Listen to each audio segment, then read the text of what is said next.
O Grande Conflito. Capítulo 19. Luz para os nossos dias. A obra de Deus na Terra apresenta, século após século, uma surpreendente semelhança em todas as grandes reformas ou movimentos religiosos. Os princípios envolvidos no trato de Deus com os homens são sempre os mesmos. Os movimentos importantes do presente têm seu paralelo nos do passado, e a experiência da Igreja nos séculos antigos encerra lições de grande valor para o nosso tempo. Nenhuma verdade é mais claramente ensinada na Escritura do que aquela segundo a qual Deus, pelo seu Espírito Santo, dirige de maneira especial seu servo sobre a terra, nos grandes movimentos que têm por objetivo promover a obra da salvação. Os homens são instrumentos nas mãos de Deus, por ele empregados para cumprirem seus propósitos de graça e misericórdia. Cada um tem a sua parte a desempenhar, a cada qual é concedida uma porção de luz, adaptada às necessidades de seu tempo, e suficiente para o habilitar a efetuar a obra que Deus lhe deu a fazer. Nenhum homem, porém, ainda que honrado pelo céu, já chegou a compreender completamente o grande plano da redenção, ou mesmo a aquilatar perfeitamente o propósito divino na obra para o seu próprio tempo. Os homens não compreendem plenamente o que Deus deseja cumprir pela missão que lhes confia. Não abrangem, em todos os aspectos, a mensagem que proclamam em seu nome. Porventura alcançarás os caminhos de Deus, ou chegarás à perfeição do Todo-Poderoso? Os meus pensamentos não são os vossos pensamentos, nem os vossos caminhos os meus caminhos, diz o Senhor. Porque, assim como os céus são mais altos do que a terra, assim são os meus caminhos mais altos do que os vossos caminhos e os meus pensamentos mais altos do que os vossos pensamentos.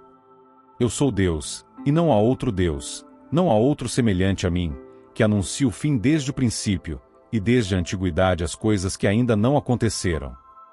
Jó 11, verso 7, Isaías 55, versos 8 e 9, Isaías 46, versos 9 e 10.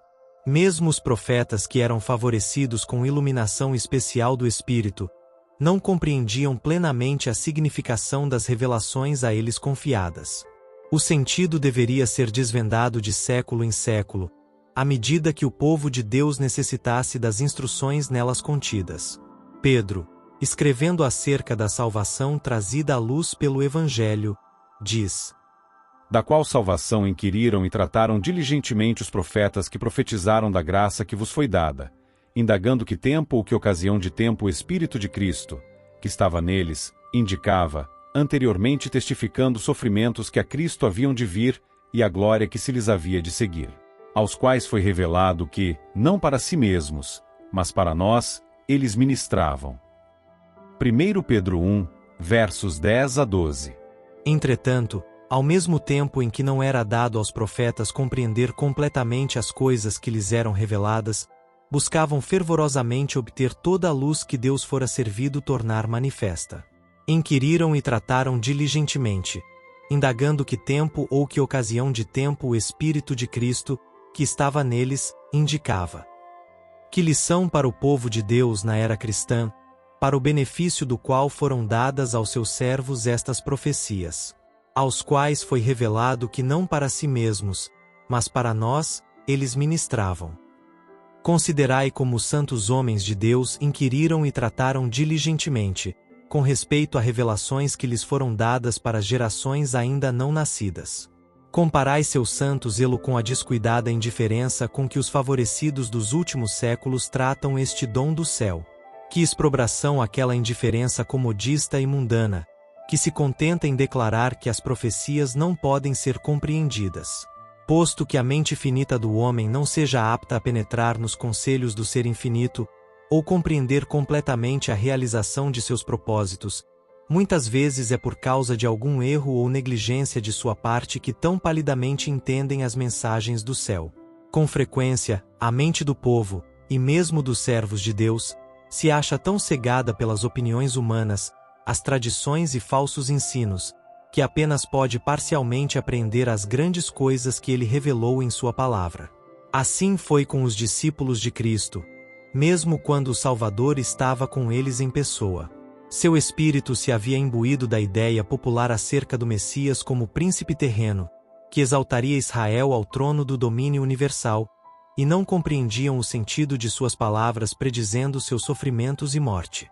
O próprio Cristo os enviara com a mensagem: O tempo está cumprido, e o reino de Deus está próximo. Arrependei-vos e crede no Evangelho.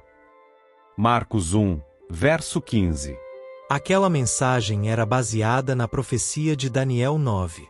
Às 69 semanas, declarou o anjo, estender-se-iam até o Messias, o príncipe, e com grandes esperanças e antecipado gozo aguardavam o estabelecimento do reino do Messias, em Jerusalém, a fim de governar sobre a terra toda. Pregaram a mensagem que Cristo lhes confiara, ainda que eles próprios compreendessem mal a sua significação. Ao passo que seu anúncio se baseava em Daniel 9, verso 25, não viam no versículo seguinte do mesmo capítulo que o Messias deveria ser tirado.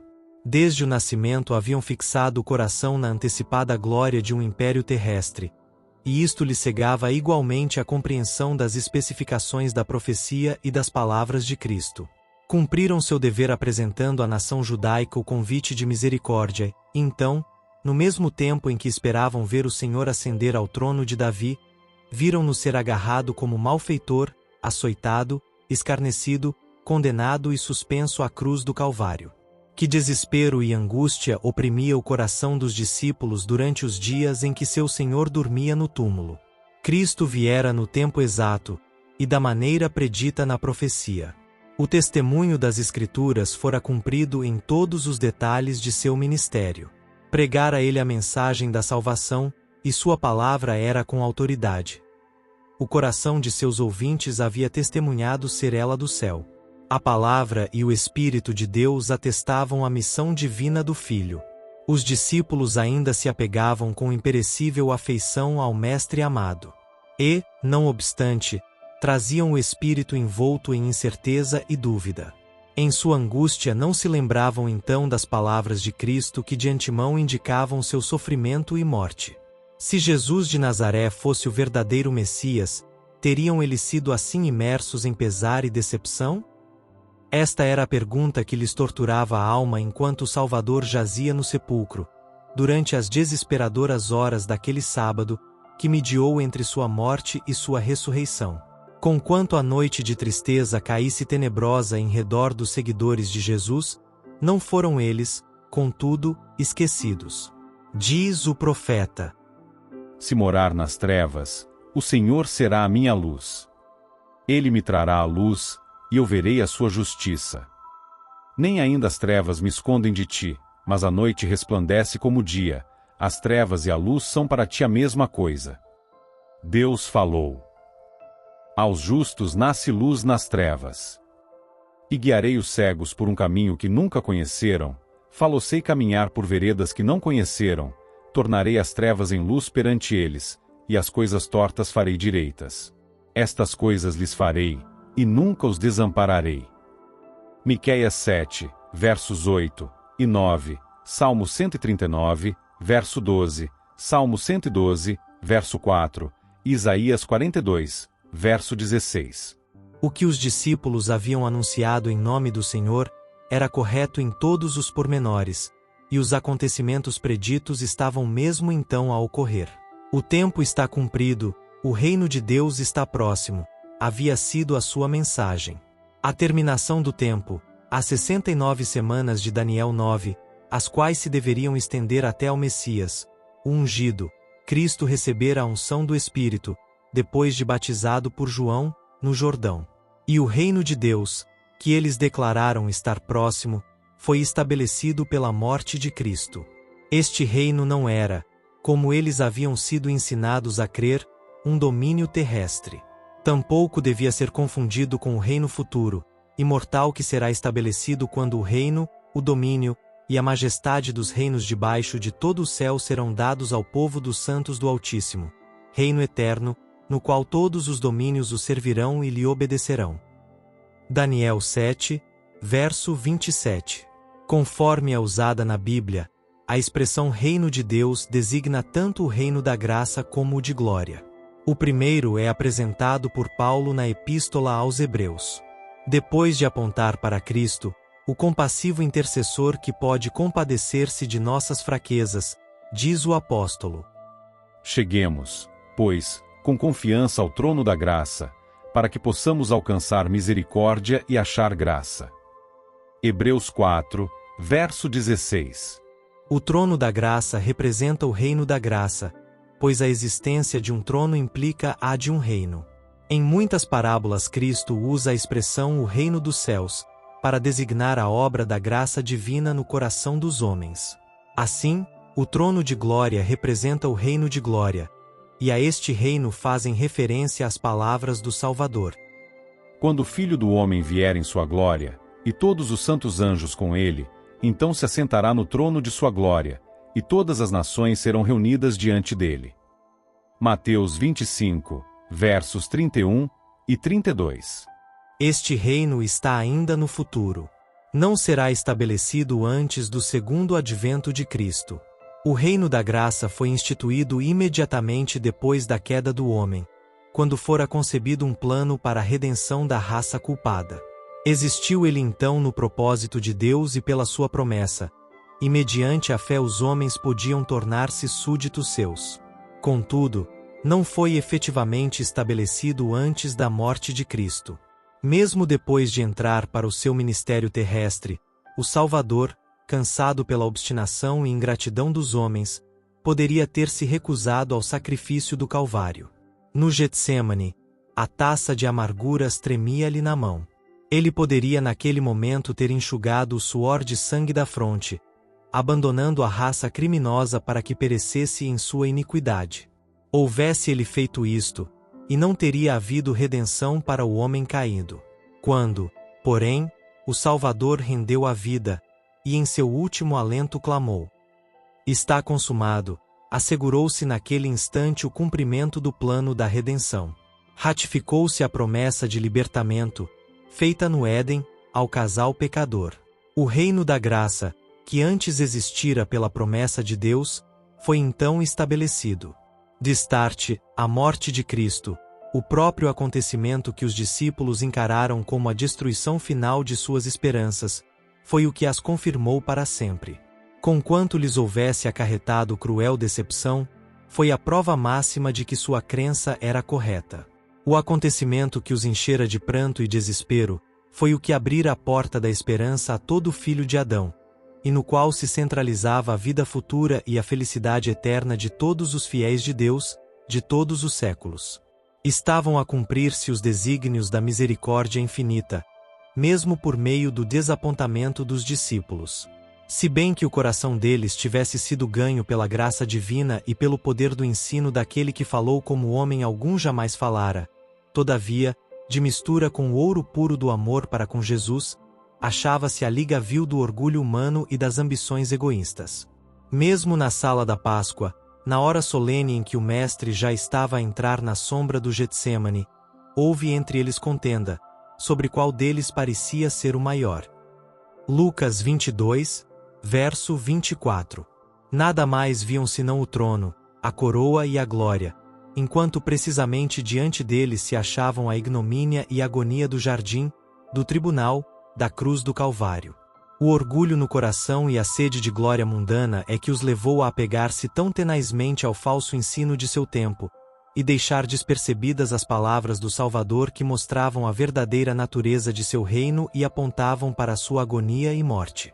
E destes erros resultou a prova, dura mas necessária, que fora permitida para corrigi-los.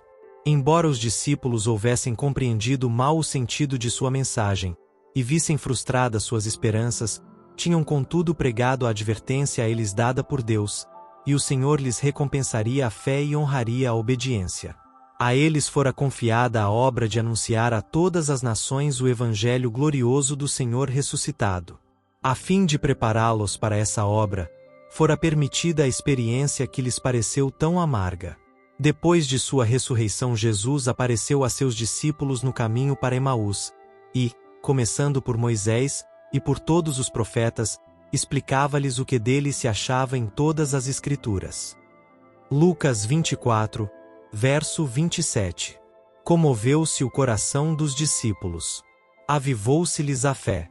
Foram de novo gerados para uma viva esperança, mesmo antes que Jesus se lhes revelasse. Era propósito de Cristo iluminar-lhes o entendimento, firmando-lhes a fé na firme palavra da profecia. Desejava que no espírito deles a verdade criasse sólidas raízes, não meramente porque fosse apoiada por seu testemunho pessoal, mas por causa da evidência inquestionável apresentada pelos símbolos e sombras da lei típica e pelas profecias do Antigo Testamento. Era necessário aos seguidores de Cristo ter fé inteligente, não só em favor de si próprios, mas para que pudessem levar o conhecimento de Cristo ao mundo. E, como primeiro passo no comunicar este conhecimento, Jesus encaminhou seus discípulos para Moisés e os profetas. Este foi o testemunho dado pelo Salvador ressuscitado quanto ao valor e importância das Escrituras do Antigo Testamento. Que mudança se operou no coração dos discípulos, ao contemplarem mais uma vez o amado semblante do Mestre. Lucas 24, verso 32.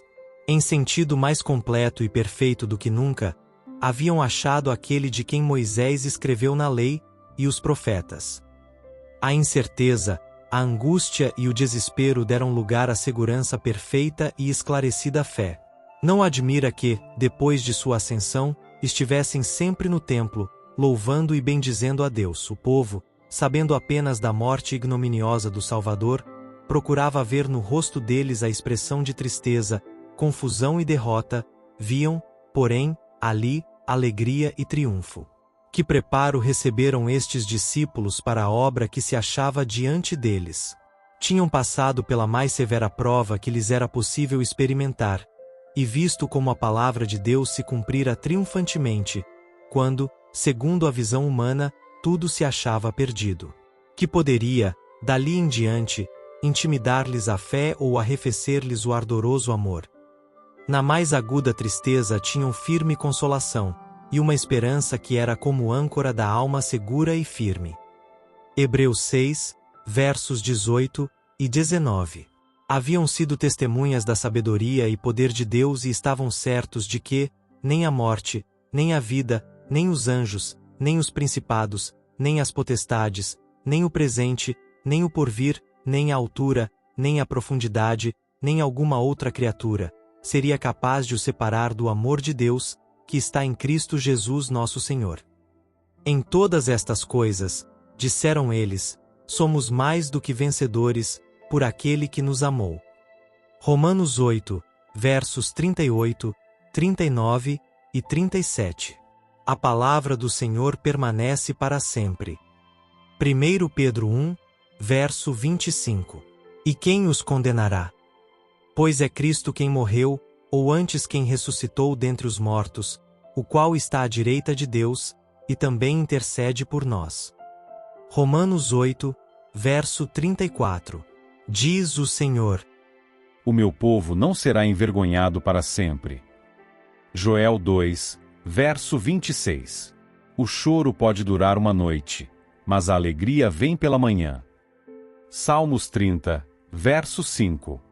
Quando no dia da ressurreição esses discípulos encontraram o Salvador e lhes ardia o coração ao ouvirem suas palavras, quando olharam para a cabeça, mãos e pés que por amor deles tinham sido feridos, quando, antes de sua ascensão, Jesus os levou até Betânia, e erguendo as mãos para os abençoar, lhes ordenou: Ide por todo o mundo, pregai o Evangelho, acrescentando: Eis que eu estou convosco todos os dias. Marcos 16, verso 15, Mateus 28, verso 20, quando, no dia de Pentecoste, desceu o Consolador prometido, e foi dado o poder do alto, e a alma dos crentes estremeceu com a presença sensível do Senhor que ascendera ao céu. Então, mesmo que seu caminho tivesse de passar, como o de Jesus, através de sacrifício e martírio, trocariam eles o ministério do Evangelho de sua graça, com a coroa da justiça a ser recebida à vinda de Cristo, pela glória de um trono terrestre que fora a esperança de seu primeiro discipulado? Aquele que é capaz de fazer muito mais abundantemente do que pedimos ou pensamos concederá-lhes, com a comunhão de seus sofrimentos, a de sua alegria, alegria de trazer muitos filhos à glória, alegria indizível, eterno peso de glória, com que, diz Paulo, nossa leve e momentânea tribulação não é para ser comparada. A experiência dos discípulos que pregaram o Evangelho do Reino no primeiro advento de Cristo teve seu paralelo na experiência dos que proclamaram a mensagem de seu segundo advento. Assim como saíram os discípulos a pregar: "O tempo está cumprido, o reino de Deus está próximo", Miller e seus companheiros proclamaram que o período profético mais longo e o último apresentado na Bíblia estava a ponto de terminar, que o juízo estava próximo e que deveria ser inaugurado o reino eterno. A pregação dos discípulos com relação ao tempo baseava-se nas 70 semanas de Daniel 9. A mensagem apresentada por Miller e seus companheiros anunciava a terminação dos 2.300 dias de Daniel 8 verso 14, dos quais as 70 semanas fazem parte. Cada uma dessas pregações se baseava no cumprimento de uma porção diversa do mesmo grande período profético. Do mesmo modo que os primeiros discípulos, Guilherme Miller e seus companheiros não compreenderam inteiramente o significado da mensagem que apresentavam. Erros, que havia muito se achavam estabelecidos na igreja, impediam-nos de chegar a uma interpretação correta de um ponto importante da profecia. Portanto, se bem que proclamassem a mensagem que Deus lhes confiara para transmitir ao mundo, em virtude de uma errônea compreensão do sentido, sofreram desapontamento. Explicando Daniel 8 verso 14, até 2.300 tardes e manhãs, e o santuário será purificado, Miller, conforme já foi declarado, adotou a opinião geralmente mantida de que a terra é o santuário, crendo que a purificação deste representava a purificação da terra pelo fogo, a vinda do Senhor. Quando, pois, achou que o termo dos 2.300 dias estava definidamente predito, concluiu que isto revelava o tempo do segundo advento. Seu erro resultou de aceitar a opinião popular quanto ao que constitui o santuário. No cerimonial típico, sombra do sacrifício e sacerdócio de Cristo, a purificação do santuário era o último serviço realizado pelo sumo sacerdote no conjunto anual das cerimônias ministradas. Era a obra encerradora da expiação, uma remoção ou afastamento do pecado de Israel. Prefigurava a obra final no ministério de nosso sumo sacerdote no céu, pela remoção ou obliteração dos pecados de seu povo, que se achavam registrados nos relatórios celestiais. Este trabalho envolve uma investigação e um julgamento, e isto precede imediatamente a vinda de Cristo nas nuvens do céu, com poder e grande glória. Quando ele vier, pois, todos os casos estarão decididos. Diz Jesus: "O meu galardão está comigo, para dar a cada um segundo a sua obra." Apocalipse 22, verso 12. É esta obra de julgamento, que precede imediatamente a segunda vinda, que é anunciada na mensagem do primeiro anjo de Apocalipse 14, verso 7. Temei a Deus, e dai-lhe glória, porque vinda é a hora do seu juízo. Os que proclamaram esta advertência deram a mensagem devida no devido tempo. Mas, assim como os primitivos discípulos, baseados na profecia de Daniel 9, declararam: "O tempo está cumprido, e o reino de Deus está próximo", ao mesmo tempo em que deixaram de perceber que a morte do Messias estava predita na mesma passagem. De igual modo, Miller e seus companheiros pregaram a mensagem baseados em Daniel 8 verso 14 e Apocalipse 14, verso 7, e deixaram de ver que havia ainda outras mensagens apresentadas em Apocalipse 14, que também deveriam ser dadas antes do advento do Senhor. Assim como os discípulos estiveram em erro quanto ao reino a ser estabelecido no fim das 70 semanas, também os adventistas se enganaram em relação ao fato a ocorrer a terminação dos 2.300 dias. Em ambos os casos houve aceitação de erros populares, ou antes, uma aderência a eles, cegando o espírito à verdade. Ambas as classes cumpriram a vontade de Deus, apresentando a mensagem que ele desejava fosse dada, e ambas, pela sua própria compreensão errônea da respectiva mensagem, sofreram desapontamento. Não obstante, Deus cumpriu seu misericordioso propósito, permitindo que a advertência do juízo fosse feita exatamente como foi. O grande dia estava próximo, e pela providência divina, o povo foi provado em relação ao tempo definido, a fim de que lhes fosse manifesto o que estava em seu coração. A mensagem era destinada à prova e purificação da igreja. Esta deveria ser levada a ver se suas afeições estavam postas neste mundo ou em Cristo e no céu. Professava amar o Salvador, deveria agora provar seu amor. Estavam os crentes dispostos a renunciar às esperanças e ambições mundanas, acolhendo com alegria o advento do Senhor? A mensagem tinha por fim habilitá-los a discernir seu verdadeiro estado espiritual, foi misericordiosamente enviada a fim de despertá-los para que buscassem o Senhor com arrependimento e humilhação. O desapontamento, outrossim, embora resultado da compreensão errônea, por parte dos crentes, da mensagem que apresentavam, deveria redundar para o bem. Poria à prova o coração dos que haviam professado receber a advertência. Em face de seu desapontamento, abandonariam eles temerariamente sua experiência cristã, renunciando à confiança na palavra de Deus? Ou procurariam, com oração e humildade, discernirem que tinham deixado de compreender o significado da profecia? Quantos haviam sido movidos pelo temor, por um impulso do momento ou excitação? Quantos eram de ânimo indeciso e incrédulos? Multidões professavam amar o aparecimento do Senhor. Quando chamadas a suportar o escárnio e o opróbrio do mundo, e a prova da demora e do desapontamento, porventura renunciariam à fé. Porque não compreendessem de pronto o trato de Deus, rejeitariam essas pessoas verdades sustentadas pelo mais claro testemunho da palavra divina? Esta prova revelaria a força dos que com fé verdadeira haviam obedecido ao que acreditavam ser o ensino da palavra e do Espírito de Deus. Ensinar-lhes-ia, o que unicamente tal experiência poderia fazer, o perigo de aceitar as teorias e interpretações de homens, em vez de fazer com que a Bíblia seja seu próprio intérprete.